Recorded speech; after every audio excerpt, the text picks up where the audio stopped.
Good morning everyone. Welcome to IAS point. This is Deepali. और आज हम क्या पढ़ने वाले हैं? आज हम पढ़ने वाले हैं चैप्टर 7, यानी जो चैप्टर 7 है उसके सारे जो क्वेश्चंस हैं, चैप्टर 7 के जितने भी क्वेश्चन हैं उन क्वेश्चंस के आंसर्स को हम सॉल्व करेंगे। ठीक है, तो हम स्टार्ट करते हैं क्वेश्चन नंबर 1 से। क्वेश्चन नंबर 1, तो क्या है हमारा क्वेश्चन नंबर 1? श्रमिक किसे कहते हैं? श्रमिक किसे कहते हैं, ये मैंने आपको चैप्टर पढ़ाया था जब बहुत अच्छे से बताया था कि श्रमिक किसे कहते हैं। तो चलिए यहाँ हम श्रमिक किसे कहते हैं पढ़ते हैं। सकल घरेलू उत्पाद में योगदान देने वाले क्रियाकलापों को आर्थिक क्रियाकलाप कहा जाता है। आर्थिक क्रियाओं में संलग्न सभी व्यक्ति श्रमिक कहलाते हैं, चाहे वे उच्च या निम्न किसी भी स्तर पर कार्य कर रहे हैं। बीमारी, चोट, शारीरिक विकलांगता, खराब मौसम, त्यौहार या सामाजिक धार्मिक उत्सवों के कारण अस्थायी रूप से काम पर न आने वाले भी श्रमिकों में शामिल हैं। इन कार्यों में लगे मुख्य श्रमिकों की सहायता करने वालों को भी हम श्रमिक ही मानते हैं। ठीक है, तो सकल घरेलू उत्पाद यानी जीडीपी में योगदान देने वाले क्रियाकलापों को आर्थिक क्रियाकलाप कहते हैं। ठीक है, जिससे जीडीपी बढ़ती है। और आर्थिक क्रियाओं में संलग्न सभी व्यक्ति क्या कहलाते हैं? श्रमिक, जो जीडीपी को बढ़ाने में अपना योगदान किसी भी तरह से देते हैं। जीडीपी ही नहीं, पूरी आर्थिक क्रियाओं को बढ़ाने में, जो भी आर्थिक क्रियाएं उन सबको बढ़ाने में किसी भी तरह से वह अगर अपना योगदान दे रहे हैं तो वह क्या कहलाते हैं? श्रमिक कहलाते हैं।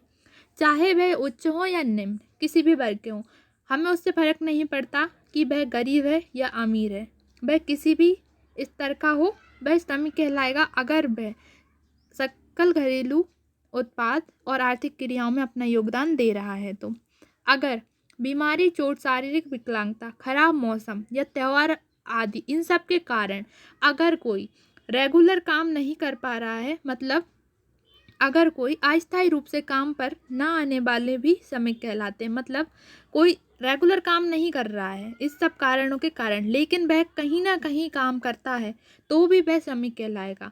और इन सब कार्यों में लगे मुख्य श्रमिक और उनके साथ कार्य करने वाले व्यक्ति भी श्रमिक ही माने जाते हैं। तो ये था हमारा पहला क्वेश्चन। तो अब देखते हैं हम अपना दूसरा क्वेश्चन। दूसरा क्वेश्चन हमारा क्या है? श्रमिक जनसंख्या अनुपात की परिभाषा दें। ठीक है, तो क्या है श्रमिक जनसंख्या अनुपात की परिभाषा? यदि हम भारत में कार्य कर रहे सभी श्रमिकों की संख्या को देश की जनसंख्या से भाग कर उसे 100 से गुणा कर दें तो हमें श्रमिक जनसंख्या अनुपात प्राप्त होगा। यानी हम क्या करें, अगर हमें श्रमिक जनसंख्या अनुपात निकालना है तो हमें क्या करना होगा, देश के सभी श्रमिकों की संख्या लेंगे और उसके बटे में क्या करेंगे, पूरी जनसंख्या देश की यानी टोटल पॉपुलेशन, और उसका इंटू हम कैसे कर देंगे 100 से, तो हमें क्या मिल जाएगा, श्रमिक जनसंख्या अनुपात। ठीक है, क्लियर हुआ? क्लियर। अब हमारा नेक्स्ट क्वेश्चन क्या है? क्वेश्चन नंबर 3, क्या यह भी श्रमिक है? एक भिखारी, चोर, एक तस्कर, एक जुआरी, और अगर हैं श्रमिक तो क्यों है ये श्रमिक, ये बताना है। ठीक है, तो उपयुक्त में से कोई भी श्रमिक नहीं है। मतलब एक भिखारी, एक चोर, एक तस्कर और एक जुआरी, इन चारों में से कोई भी श्रमिक नहीं है। अब श्रमिक क्यों नहीं है हमें ये भी बताना है, क्योंकि किसी का भी अर्थव्यवस्था के वास्तविक उत्पादन में कोई योगदान नहीं है। वे धन कमा नहीं रहे बल्कि धन प्राप्त कर रहे हैं। और ये बात मैंने जब चैप्टर पढ़ाया था तो बहुत अच्छे से समझाई थी कि चोर को हम श्रमिक नहीं कह सकते क्योंकि वो धन कमा नहीं रहा है, धन को प्राप्त कर रहा है। और चोर के साथ ही हम भिखारी, तस्कर और जुआरी को भी श्रमिक नहीं कह सकते क्योंकि ये सभी धन को कमाते नहीं हैं बल्कि धन को प्राप्त करते हैं। धन कमाना उसे कहा जाता है जब धन प्राप्ति के बदले में वस्तुओं या सेवाओं का उत्पादन किया जाए। यानी हमें जब धन मिलेगा जब हम क्या करें, या तो वस्तु का उत्पादन करें या फिर हम कोई काम करें, कुछ सेवा करें, इसे कहते हैं धन कमाना। लेकिन ये चारों यानी चोर, भिखारी, तस्कर और जुआरी, इन चारों में से कोई भी ऐसा काम नहीं करता, ये सिर्फ दूसरों का धन लेते हैं। ठीक है, question number 3 is done. Clear हुआ क्वेश्चन नंबर 3।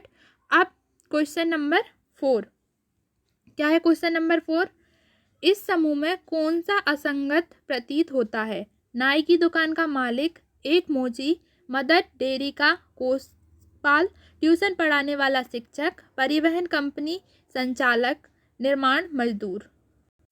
कौन होता है असंगत प्रतीत? तो इसका आंसर देखिए क्या है, मदर डेयरी का कोषपाल असंगत प्रतीत होता है, क्योंकि केवल ये औपचारिक क्षेत्र में कार्यरत है। मदर डेयरी एक बड़े पैमाने का उपक्रम है जिसमें 10 से अधिक लोग कार्यरत हैं। शेष सभी अनौपचारिक क्षेत्र में कार्यरत हैं। ये असंगत इसलिए प्रतीत होता है क्योंकि एक ये ही है, मदर डेयरी का कोषपाल ही एक ऐसा है, क्या है, वो औपचारिक क्षेत्र में कार्य कर रहा है, बाकी सब अनौपचारिक क्षेत्र में कार्य कर रहे हैं। ठीक है, तो इसका आंसर क्या हो जाएगा? मदर डेयरी का कोषपाल असंगत प्रतीत होता है। ठीक है, नेक्स्ट क्वेश्चन क्या है हमारा? नए उभरते रोजगार मुख्यतः खालिस्तान क्षेत्रक में ही मिल रहे हैं, सेवा क्षेत्रक में या विनिर्माण क्षेत्र में? तो सेवा क्षेत्रक में मिल रहे हैं। ठीक है, अब आगे चलते हैं। क्वेश्चन नंबर 6 क्या है? 4 व्यक्तियों को मजदूरी पर काम देने वाले प्रतिष्ठान को खालिस्तान क्षेत्रक कहा जाता है। ठीक है, यानी हम 4 व्यक्ति को मजदूरी पर काम दे दें तो उस क्षेत्र को क्या कहेंगे?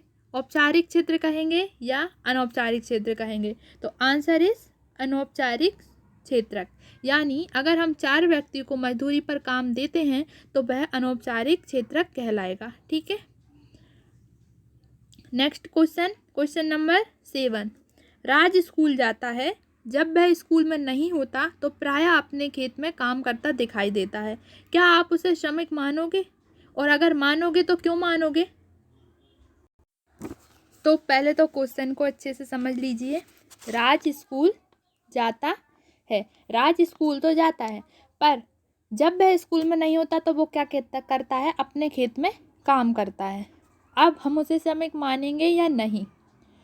तो इसका आंसर क्या है? हाँ, हम राज को श्रमिक मानेंगे, क्योंकि वे सभी जो सकल राष्ट्रीय उत्पाद में योगदान देते हैं, यानी सकल राष्ट्रीय उत्पाद यानी जीडीपी में किसी भी तरह से अपना योगदान देते हैं, उन्हें श्रमिक माना जाता है, तब भी जब वे उन क्रियाकलापों में संलग्न मुख्य श्रमिकों की सहायता करते हैं। यानी क्या होता होगा कि राज स्कूल में पढ़ता है, लेकिन जब वह स्कूल नहीं जाता है तो वो अपने खेत में काम करता है। तो मुख्य श्रमिक कौन हो सकता है? राज के पापा मुख्य श्रमिक हो सकते हैं ना, क्योंकि उनका खेत होगा, वो मुख्य श्रमिक हैं और राज उनकी हेल्प करता है। तो राज कौन सा श्रमिक हो जाएगा? राज भी श्रमिक ही होगा। ठीक है, ये क्वेश्चन क्लियर होता है।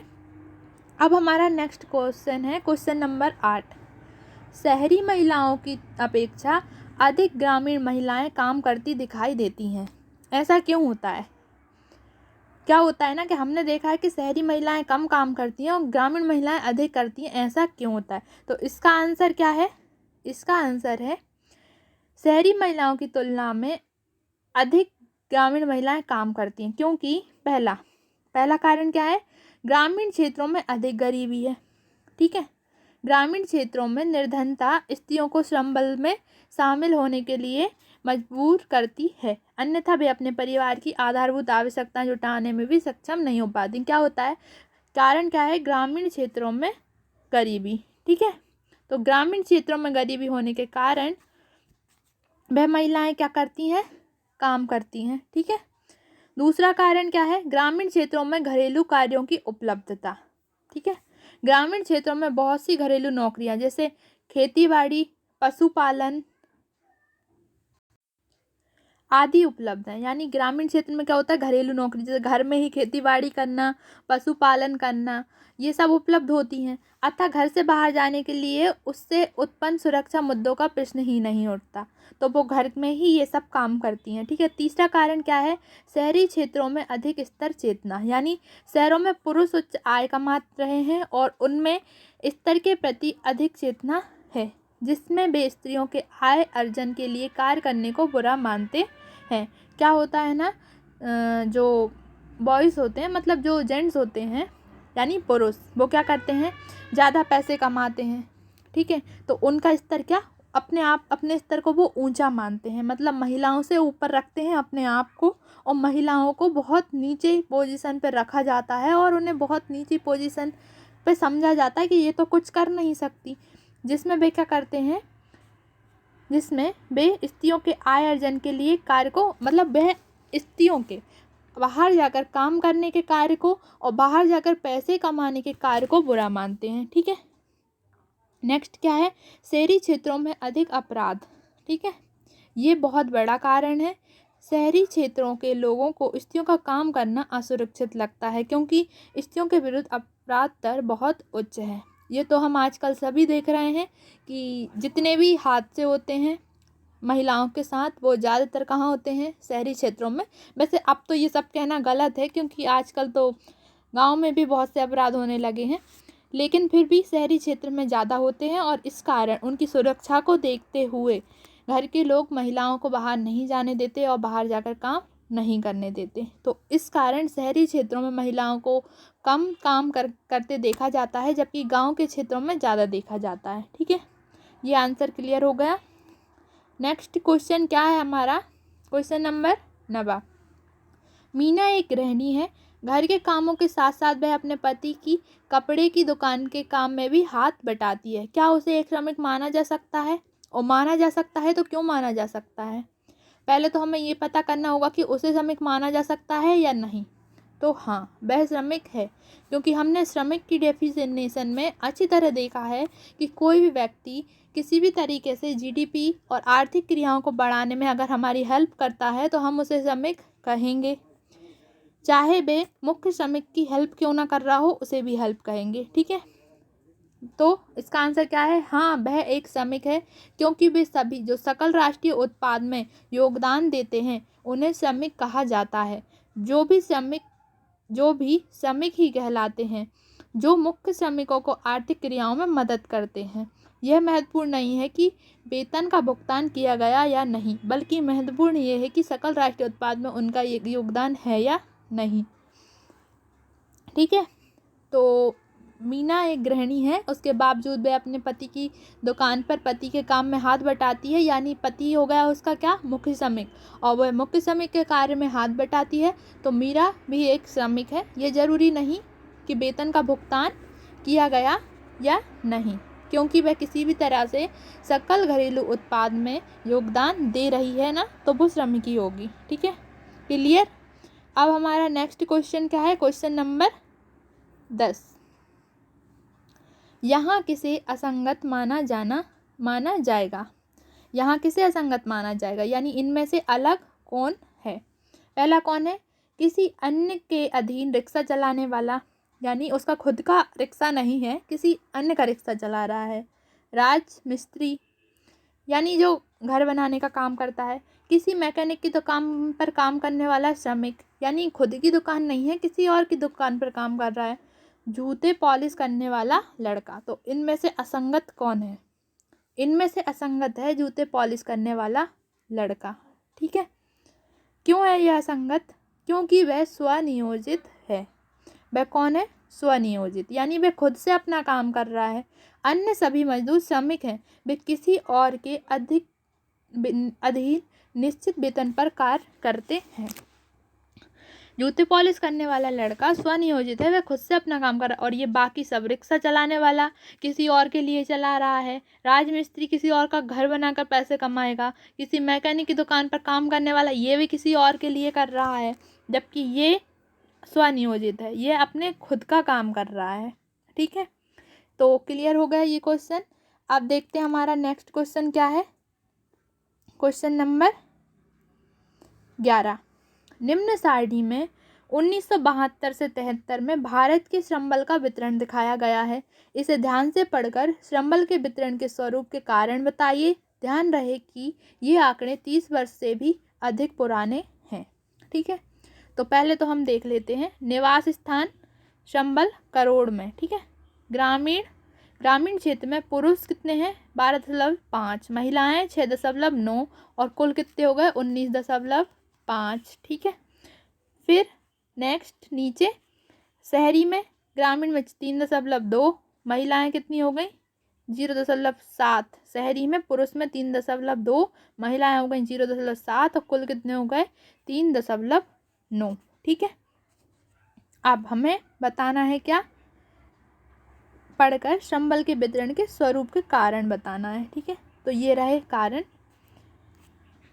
दरअसल ग्रामीण और शहरी क्षेत्रों में रहने वाली कुल जनसंख्या में अंतराल है, इसलिए पूर्ण आंकड़ों पर कुछ भी कहना गलत होगा। बेहतर होगा यदि हम इसे प्रतिशत में तुलना करें। इस तथ्य को ध्यान में रखते हुए हम कह सकते हैं कि पहला, क्या कह सकते हैं हम, 1972 से 73 में भारत की कुल श्रम शक्ति 19.5 करोड़ थी, जिसमें से 12.5 करोड़ अर्थात 83% ग्रामीण क्षेत्रों में रह रही है। ठीक है, दूसरी ओर शहरी क्षेत्रों में कर्मचारियों की संख्या का केवल 17% थी। ऐसा इसलिए है क्योंकि ग्रामीण क्षेत्रों के लोग प्राथमिक गतिविधियों में नौकरी ढूंढते हैं, जो मुख्यतः श्रम गहन तकनीक का प्रयोग करती है, जबकि शहरी क्षेत्रों के लोग औद्योगिक एवं स्वास्थ्य क्षेत्र में नौकरी ढूंढते हैं, जो पूंजी गहन होती है। ठीक है, आई बात समझ में। इसका मतलब क्या है कि 1972 से 73 में कुल भारत की कुल श्रम शक्ति कितनी थी, 19.5 करोड़ थी, जिसमें से 12.5 करोड़ अर्थात 83% लोग कहाँ रह रहे हैं, गांव में। दूसरी ओर शहरी क्षेत्रों में कर्मचारियों की संख्या कितनी हो गई, 17% थी। इसलिए ऐसा इसलिए है क्योंकि ग्रामीण क्षेत्र में लोग क्या ढूंढते हैं, प्राथमिक गतिविधियों में नौकरी ढूंढते हैं, यानी कृषि के क्षेत्र में मिल जाए उन्हें, मजदूरी मिल जाए उन्हें, ये होगा प्राथमिक क्षेत्र। लेकिन शहर में लोग कैसी नौकरियां ढूंढते हैं, औद्योगिक एवं सेवा क्षेत्र में। ठीक है, पूंजी गहन होती है, डायरेक्ट जॉब ढूंढते हैं। ठीक है, और दूसरा कारण क्या है, यह भी तालिका से स्पष्ट है कि पुरुषों की तुलना में महिलाएं अधिक कार्यरत हैं। ऐसा लिंग आधारित सामाजिक श्रम विभाजन के कारण है। ऐसा माना जाता है कि पुरुषों का काम आर्थिक आवश्यकता की पूर्ति करना है, जबकि महिलाओं का काम घरेलू कामकाज करना है। बहुत से घरेलू काम जो महिलाएं करती हैं श्रम आर्थिक कार्य में नहीं आते। कुशलता की आवश्यकता भी इसका एक कारण है। ठीक है, मतलब इस तालिका से स्पष्ट होता है कि पुरुषों की तुलना में महिलाएं अधिक कार्यरत हैं। ऐसा लिंग आधारित सामाजिक संविभाजन के कारण हुआ। ऐसा माना जाता है कि पुरुषों का काम आर्थिक आवश्यकताओं की पूरी करना है, मतलब पैसे कमाकर घर का खर्च चलाना, जबकि महिलाओं का काम घरेलू कामकाज करना है, घर के अंदर रहकर घर के काम करना। बहुत सी घरेलू काम जो स्त्रियां करती हैं श्रम आर्थिक में नहीं आते। घर के बहुत से काम स्त्रियां जो सुबह से शाम तक करती हैं वे काय में नहीं आते, आर्थिक कार्य में नहीं आते। और कहीं ना कहीं इसका कारण क्या है, कुशलता की आवश्यकता। ठीक है, नेक्स्ट पॉइंट क्या है, ये तीसरा, अन्य तथ्य यह सामने आ रहा है कि ग्रामीण क्षेत्रों में शहरी क्षेत्रों की तुलना में अधिक महिलाएं कार्यरत हैं। इसका कारण यह है कि ग्रामीण क्षेत्रों में निर्धनता अधिक है, जो स्त्रियों को अधिक कार्य करने पर मजबूर कर देती है।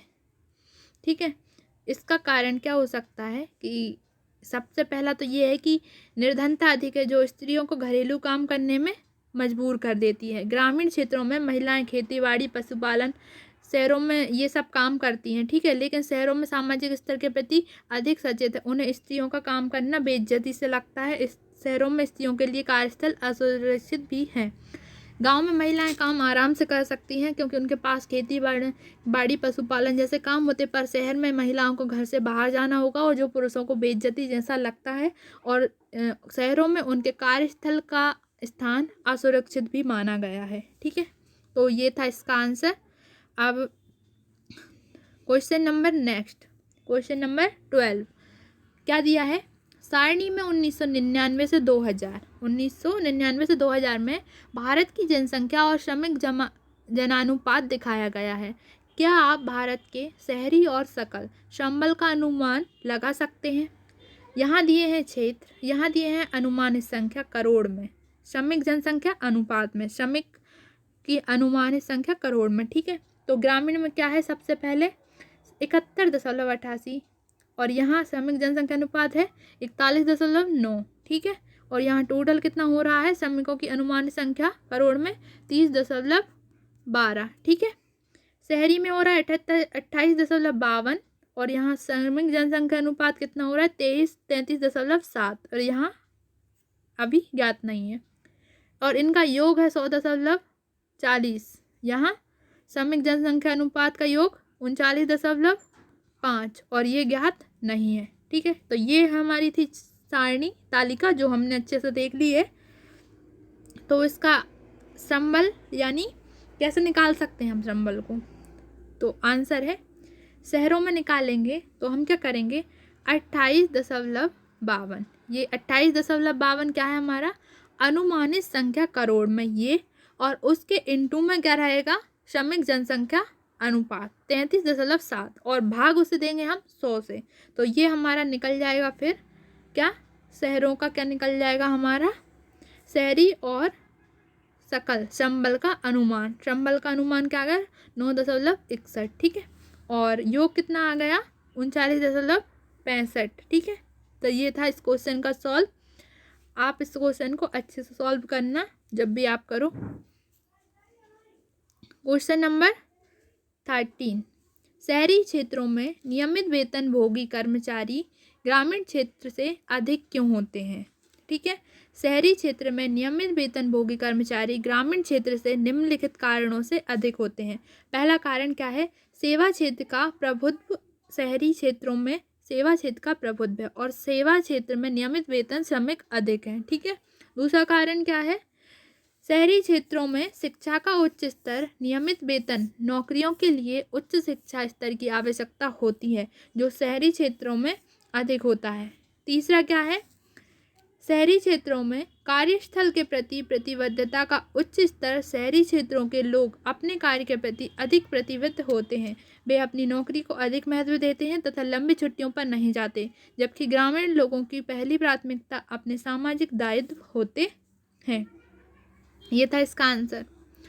आप इन आंसर को अच्छे से नोट कर लेना क्योंकि इनके जो आंसर हैं और इनके जो क्वेश्चंस हैं वो इम्पॉर्टेंट होते हैं।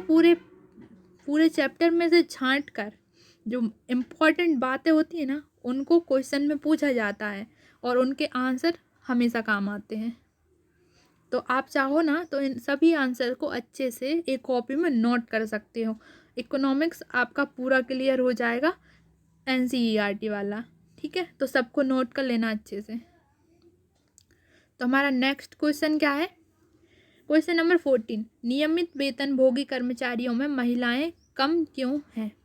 अब क्वेश्चन नंबर 14 क्या आता है नियमित वेतनभोगी कर्मचारी महिलाएं कम क्यों हैं। तो इसका कारण क्या है पहला कारण है पुरुषों में शैक्षिक योग्यता का उच्च स्तर, नियमित वेतन नौकरियों के लिए उच्च शिक्षा स्तर की आवश्यकता होती है जो पुरुषों में अधिक पाई जाती है।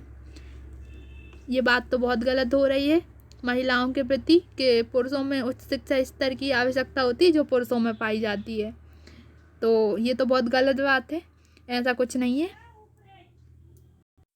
एज अ गर्ल मुझे तो ये बात बहुत बुरी लगी कि उन्होंने क्या बोल दिया कि पुरुषों में अधिक पाई जाती है, उच्च शिक्षा स्तर की आवश्यकता होती है जो पुरुषों में पाई जाती है। ऐसा कुछ नहीं है, हम गर्ल्स में भी पाई जाती है। दूसरा क्या है पुरुषों में कार्य जीवन के प्रति अधिक प्रतिबद्धता, पुरुषों में कार्य जीवन के लिए प्रतिबद्धता का स्तर अधिक होता है, स्त्रियों की दोहरी जिम्मेदारी है। तीसरा क्या है सामाजिक पूर्वाग्रह भी इनमें अपनी भूमिका निभा रहे हैं। यह माना जाता है कि कई नौकरियां स्त्रियां नहीं कर सकती तथा पुरुष कर्मचारी उन्हें एक उच्च अधिकार के रूप में स्वीकार नहीं करते। चौथा क्या है महिलाओं के करियर में ठहराव, विवाह के समय स्त्रियों को अपना घर बदलना पड़ता है, संतान के जन्म के समय भी उन्हें एक समय अवधि के लिए नौकरी से छुट्टी लेनी पड़ती है। बहुत सी महिलाएं संतान के लालन पालन के लिए श्रम बाजार से बाहर चली जाती हैं। वैसे ये कारण सही है, ये सभी कारण होते हैं। तो ये था इसका आंसर। नेक्स्ट क्वेश्चन क्या है हमारा भारत में श्रम बल के क्षेत्र बार वितरण ही की हाल की प्रवृत्तियों का विश्लेषण करें। तो इसका आंसर ये है नवीनतम आंकड़ों के अनुसार हम निम्नलिखित निष्कर्ष प्राप्त करते हैं। पहला प्रत्येक 100 में से 40 व्यक्ति कार्यशील हैं, मतलब हर 100 में से 40 व्यक्ति कुछ ना कुछ कार्य कर रहे हैं। दूसरा कारण क्या है इसका अर्थ यह है कि प्रत्येक 4 व्यक्ति 10 व्यक्तियों के लिए काम कर रहे हैं। माना औसतन रूप से एक व्यक्ति 2.5 व्यक्ति का लालन पालन कर रहा है। ग्रामीण क्षेत्रों में 76.6% लोग प्राथमिक क्षेत्र में 10% 8% और द्वितीयक क्षेत्रक तथा 12.5 सेवा क्षेत्रक में कार्यरत हैं। तीसरा पॉइंट क्या है, शहरी क्षेत्रकों में 9.6% लोग प्राथमिक क्षेत्रक, 31.3% द्वितीयक क्षेत्रक तथा 59.1% सेवा क्षेत्रक में संलग्न है। महिलाएं 75.1% प्राथमिक क्षेत्रक में, 11.8% द्वितीय क्षेत्रक में तथा 13.1% सेवा क्षेत्र में संलग्न है, जबकि पुरुष 53.8% प्राथमिक क्षेत्रक में, द्वितीयक में 17.6% और सेवा क्षेत्रक में हो गए 28.6%। ठीक है, यहाँ मेरा फ्लो थोड़ा बिगड़ गया है। यहाँ पर परसेंट बताने में शायद आपको कन्फ्यूज़न हो सकती है कि प्राथमिक का क्या था, द्वितीय का क्या, तो आप इसको अच्छे से पढ़ लेना इतने को, और अच्छे से परसेंट लिखना कि किस में कितने हैं। यहाँ पे ये चार्ट भी बना के दिया है, तो आप चार्ट में से भी अच्छे से परसेंटेज देख सकते हो। ठीक है, तो नेक्स्ट क्वेश्चन पे चलते हैं। नेक्स्ट क्वेश्चन क्या है हमारा नेक्स्ट क्वेश्चन है क्वेश्चन नंबर 16। 1970 से अब तक विभिन्न उद्योगों में श्रम बल के वितरण में शायद ही कोई परिवर्तन आया है, टिप्पणी करें। आंसर क्या है, 1970 के बाद से विभिन्न उद्योगों में श्रम बल के वितरण में शायद ही कोई परिवर्तन आया है। ये नीचे दी गई तालिका में अच्छी तरह से समझाया गया है, प्राथमिक, द्वितीयक और तृतीयक। ठीक है, 1972 से 73, 1983, 1993 से 94 और 99 से 2000 के बीच। ठीक है, तो कुछ इस तरह से इनके परसेंटेज दिए हुए हैं। ठीक है, तो प्राथमिक क्षेत्रक में क्या था, 74.3%, फिर द्वितीयक में कितना हो गया, 10.9 और सेवा क्षेत्र में 14.8। यहाँ प्राथमिक में 68.6 था, द्वितीयक में 11.5 और सेवा क्षेत्र में 16.9। यहाँ पर 1993 से 94 में 64 था, फिर 16 था और फिर 20 था, और 99 से 2000 में प्राथमिक में 60.4, द्वितीयक में 15.8 और सेवा क्षेत्र में 23.8 था। कुछ इस तरह से परसेंट बताया गया है। तो नेक्स्ट क्वेश्चन क्या है हमारा, क्या आपको लगता है पिछले 50 वर्षों में भारत में रोजगार के सृजन में भी सकल घरेलू उत्पाद के अनुरूप वृद्धि हुई है? कैसे? क्या आपको लगता है कि पिछले 50 वर्षों में रोजगार के सृजन में भी सकल घरेलू उत्पाद के जैसी वृद्धि हुई है, और हुई है तो कैसे? तो पहली बात तो ये है कि वृद्धि हुई नहीं है, तो इसका आंसर क्या है, नहीं। मुझे ऐसा नहीं लगता पिछले 50 वर्षों में भारत में रोजगार के सृजन में सकल घरेलू उत्पाद के अनुरूप वृद्धि हुई है। हम सकल घरेलू उत्पाद वृद्धि दर को रोजगार सृजन की दर से तुलना करके यह सिद्ध कर सकते हैं, स्वतंत्रता के समय से सकल घरेलू उत्पाद औसतन 4.5% की दर से बढ़ा है, जबकि रोजगार का सृजन केवल 1.5% प्रतिवर्ष हुआ। इससे यह सिद्ध होता है कि भारत में रोजगारहीन समृद्धि हुई है।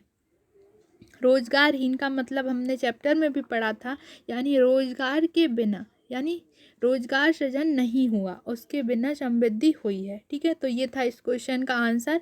अब देखते हैं क्वेश्चन नंबर 18। क्वेश्चन नंबर 18 क्या है, क्या औपचारिक क्षेत्रक में रोजगार का सृजन आवश्यक है, अनौपचारिक में नहीं, कारण बताइए।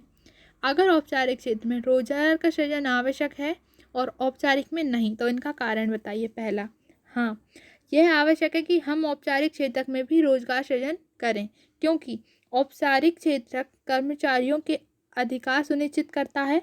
दूसरा, यह काम की सुरक्षा और रोजगार की नियमितता सुनिश्चित करता है। तीसरा कारण क्या है, यह एक बेहतर गुणवत्ता का कार्य जीवन सुनिश्चित करता है। औपचारिक क्षेत्रक पर सरकार नियंत्रण रखती है और यह अर्थव्यवस्था में अनुशासन और नियम लाता है। ये 5 कारण हैं, इनको अच्छे से नोट कर लेना। नेक्स्ट क्वेश्चन क्या है, विक्टर को दिन में केवल 2 घंटे काम मिल पाता है।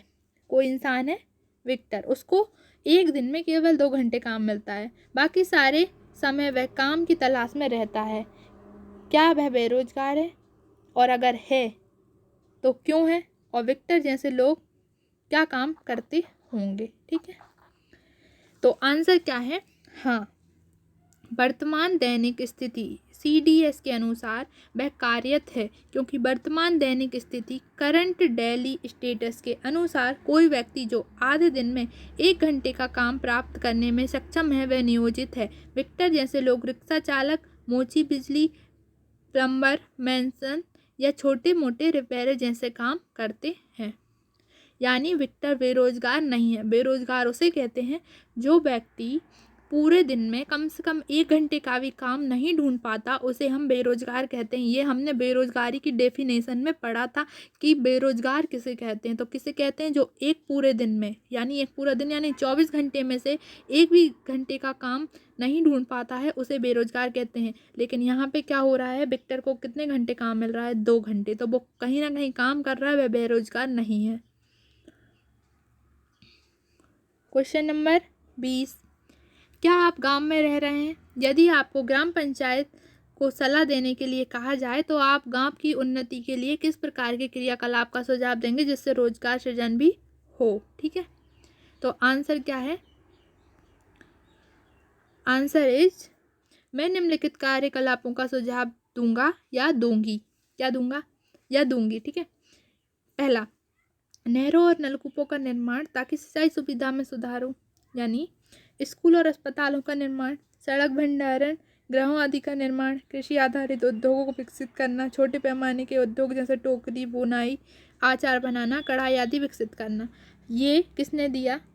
ये तो मैंने अपने हिसाब से बताया। अगर आपको और भी लगता है कि आप ये दे सकते हैं, आप ये सलाह दे सकते हैं कि ऐसा हमारे गांव में होना चाहिए, तो आप वो भी लिख सकते हैं इसमें। ठीक है। नेक्स्ट क्वेश्चन, अनियत दिहाड़ी मजदूर कौन होते हैं? कौन होते हैं अनियत दिहाड़ी मजदूर? हमने पढ़ा था ना चैप्टर में। तो देखते हैं, ऐसे कार्यरत जिन्हें अनुबंध या दैनिक आधार पर भुगतान किया जाता है तथा जिनके काम की कोई नियमितता नहीं है, उन्हें अनियत दिहाड़ी मजदूर कहा जाता है। उदाहरण, निर्माण मजदूर। ठीक है, ऐसे मजदूर जिनके कार्य की कोई नियमितता नहीं है, उन्हें पैसे देकर उनसे काम कराया जाता है, उन्हें कहते हैं अनियत दिहाड़ी मजदूर। ठीक है। लास्ट क्वेश्चन, क्वेश्चन नंबर 22, आपको यह कैसे पता चलेगा कि कोई व्यक्ति अनौपचारिक क्षेत्र में काम कर रहा है? आपको ये कैसे पता चलेगा कि कोई व्यक्ति अनौपचारिक क्षेत्र में काम कर रहा है? तो इन्हें जानने के कारण, ठीक है, हम किस चीज़ पे ध्यान देंगे ये जानने के लिए कि कोई व्यक्ति अनौपचारिक क्षेत्र में काम कर रहा है या नहीं, हम इन चीज़ों पे ध्यान देंगे। पहला, जिस प्रतिष्ठान में व्यक्ति कार्यरत है वह कुल कर्मचारियों की संख्या, यदि कुल कर्मचारियों की संख्या 10 या उससे अधिक है तो व्यक्ति अनौपचारिक क्षेत्र में नियोजित है। ठीक है। दूसरा, लिखित अनुबंध, यदि एक व्यक्ति को अपने नियोक्ता के साथ लिखित अनुबंध है तो वह औपचारिक क्षेत्र में कार्यरत है, अन्यथा वह अनौपचारिक क्षेत्र में कार्यरत है, क्योंकि अनौपचारिक क्षेत्र में लिखित अनुबंध नहीं होता है। तीसरा कारण क्या है, उसे अतिरिक्त लाभ मिल रहे हैं या नहीं। एक व्यक्ति को तनख्वाह के अतिरिक्त अन्य लाभ, पेंशन, बोनस, PF, सवेतन, छुट्टी, भविष्य निधि, मातृत्व लाभ आदि मिल रहे हैं, तो वह अनौपचारिक क्षेत्र में कार्यरत है। ठीक है। तो ये थे चैप्टर नंबर 7। चैप्टर नंबर 7 के सारे क्वेश्चंस के आंसर। ठीक है। आई होप कि आपको सारे क्वेश्चन के आंसर मिल गए होंगे और अच्छे से समझ में आए होंगे। तो हमारे ये भी हमारा आज की क्लास यहाँ पे ख़त्म होती है। अगर आप चाहते हैं कि ये जो क्वेश्चन मैंने आपको समझाए हैं, या तो आप यहाँ से नोट कर लीजिएगा इन्हें, क्योंकि आंसर काफ़ी अच्छे से दिख रहे हैं, आप नोट आराम से कर सकते थे इन्हें, वीडियो पॉज करके भी नोट्स कर सकते हैं, या फिर आप एक काम करिए, आप चाहें ना तो कमेंट में लिख देना अगर आपको इसका PDF चाहिए हो तो। ठीक है। Okay, thank you.